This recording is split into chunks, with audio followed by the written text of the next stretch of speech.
The ancient, breathtaking beauty of Yosemite National Park is a 360-degree multi-sensory experience.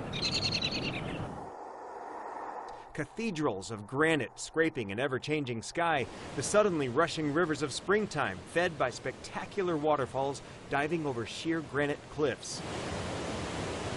4 million people visit Yosemite every year, but 95% of the park is still undeveloped wilderness, home to 400 animal species, including hundreds of California black bears, which can be black, brown, or cinnamon colored. One thing they all have in common is their remarkable sense of smell and constant drive to find food wherever they can get it.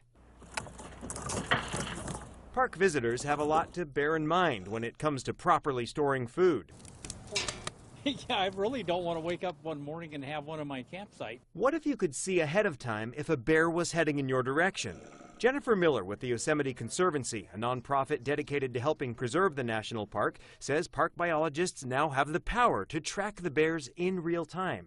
It was a wonderful tool, and Conservancy donors have helped fund these special GPS trackers designed for bears. Here's how the Bear Tracker program works. When bears get a little too close around people in Yosemite, biologists can tranquilize them, give them a physical, then fit them with tracking collars and release them back into the wild. This is a great tool for managing the bears and also for visitor education. Park spokesman Scott Getteman explains if the management team sees on their computer monitor that a collared bear is heading into a developed area, team members can respond quickly and use noise to scare the animal back into the woods, conditioning the bears to stay wild.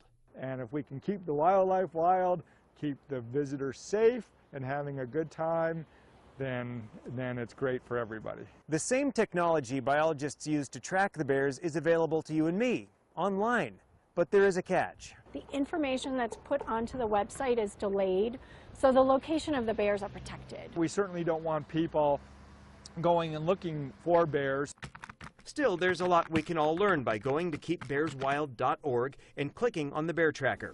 The red locators show where Yosemite bears were hit by cars in 2016, sadly about 24 incidents. The brown locators represent active GPS-collared bears within the park. Even though the information is delayed by an undisclosed number of days, you can follow the green lines to see where a bear has traveled, and you can find out how far.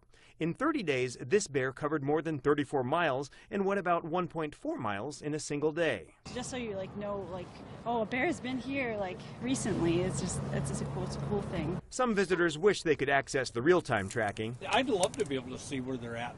Others are glad the information is delayed on the website to help minimize contact between people and bears. I thought it was current, so I didn't know. I was like, whoa, maybe they shouldn't share that information. It's all part of the ongoing goal of making park visitors more bear aware. Camp host Donna Reed teaches the do's and don'ts every day. And if you keep your campsite clean and neat, you're not going to have a problem. And properly store all food and trash in bear-proof receptacles located throughout the park.